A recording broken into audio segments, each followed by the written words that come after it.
Assalamualaikum warahmatullahi wabarakatuh. Baik, di sini kami dari kelompok 8 akan memaparkan perlindungan hukum dan pelanggaran terhadap rahasia dagang. Dengan saya di sini Aulia Stefani Putri dengan NIM 2142-1034 dan rekan saya Devi Febianti dengan NIM 2142-1030. Baik, pengertian rahasia dagang. Rahasia dagang adalah informasi yang tidak diketahui oleh umum di bidang teknologi maupun bisnis yang mempunyai nilai ekonomi karena berguna dalam kegiatan usaha dan dijaga kerahasiaannya oleh pemilik rahasia dagang. Unsur-unsur rahasia dagang. Yang pertama, bersifat rahasia, yaitu bahwa informasi tersebut hanya akan diketahui oleh pihak tertentu atau tidak diketahui secara umum oleh masyarakat. Kedua, mempunyai nilai ekonomi, yaitu bahwa sifat kerahasiaan informasi tersebut digunakan untuk menjalankan kegiatan usaha yang bersifat komersial atau dapat meningkatkan keuntungan secara ekonomi. Yang ketiga, informasi dianggap dijaga kerahasiaannya, yaitu apabila pemilik atau para pihak yang menguasainya telah melakukan langkah-langkah yang layak dan patut. Unsur rahasia dagang menurut Undang-Undang Nomor 30 Tahun 2000 agar suatu rahasia dagang memperoleh perlindungan hukum. Yang pertama, informasi harus bersifat rahasia, yakni jika hanya diketahui pihak terbatas dan tertentu atau tidak tersedia bagi masyarakat. Yang kedua, informasi harus bernilai komersial, yakni dapat digunakan untuk kemajuan bisnis atau komersial atau untuk meningkatkan manfaat ekonomi.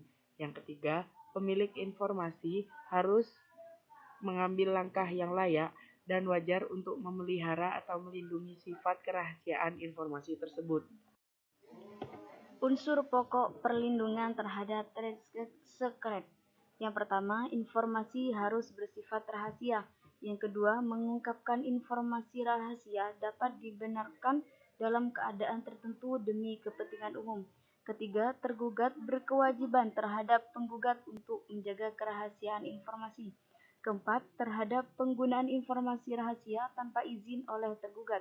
5. Penggunaan informasi rahasia tanpa izin oleh tergugat tersebut harus mengakibatkan kerugian terhadap penggugat.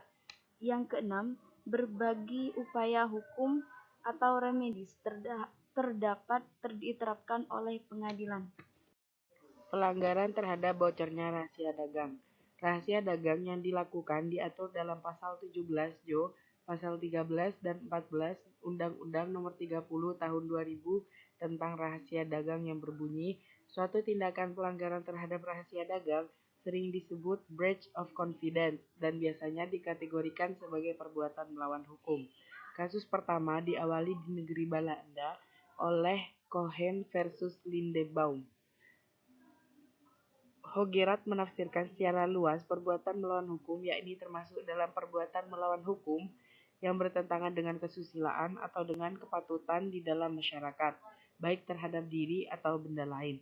Ancaman pidana yang dapat dikenakan terhadap pelaku pelanggaran, yakni diancam dengan pidana penjara paling lama 2 tahun atau denda paling banyak 300 juta rupiah. Terhadap pelanggaran rahasia dagang ini, dapat dimintakan pemeriksaan tertutup karena menyangkut kerahasiaan informasi.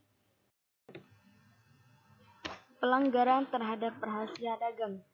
Pertama, barang siapa dengan sengaja dan tanpa hak menggunakan rahasia dagang pihak lain atau melakukan perbuatan sebagaimana dimaksud dalam pasal 13 atau pasal 14 dipidana dengan pidana penjara paling lama 2 tahun dan atau denda paling banyak 300 juta rupiah.